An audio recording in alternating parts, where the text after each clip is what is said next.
کوئی اسماعیل ذبیح اللہ نہیں آئے گا، اب پھر کوئی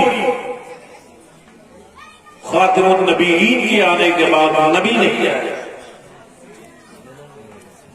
ہمیں جینے کا مکمل سلیقہ اسلام نے عطا فرما دیا، بیٹیوں کی عظمتوں کا تحفظ اسلام نے ہمیں سکھا دیا ہے، عورتوں کی عزت و عصمت کیا ہے وہ ہمیں اسلام نے بتا دیا ہے۔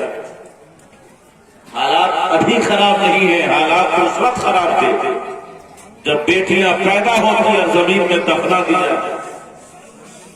حالات ابھی خراب نہیں ہے، حالات تو خراب اس وقت تھے جب بیٹیوں کا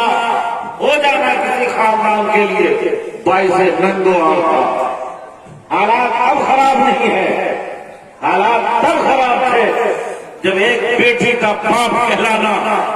عربوں میں پسندیدہ فعل اور عمل نہیں کیا جاتا تھا، لیکن اداروں سلام ہو امت خضرا کے وکیل، تم نے دنیا کے سامنے اور ہندوستانی مزاج کے لوگوں کے سامنے، عربوں کے سامنے، عرب جیسے کٹر پنتھیوں کے سامنے جنہوں نے بیٹیوں کا تصور نہیں کیا تھا، جنہوں نے عورتوں کے ساتھ عزت و عظمت کا کبھی تصور نہیں کیا تھا، بیٹیاں پیدا ہوتے ماری جائے، بیواؤں اور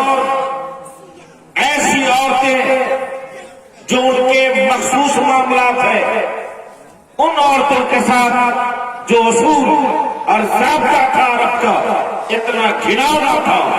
کہ ایک عورت کو صحیح معنوں میں تھوڑی بھی عظمت کی نگاہ سے نہیں دیکھا جاتا تھا۔ ایسے ماحول میں ایک انقلاب آیا، ایسے ماحول میں ایک چینجنگ ایسی رونما ہوئی، اور صرف زبانی طور پہ نہیں بلکہ عملی طور پہ بھی جب عمل کیا ہے تو سب سے پہلے پیارے مصطفیٰ نے کیا فرمایا ہے؟ فرمایا ہے سنو، انا ابو البنات، بیٹیوں کا ہونا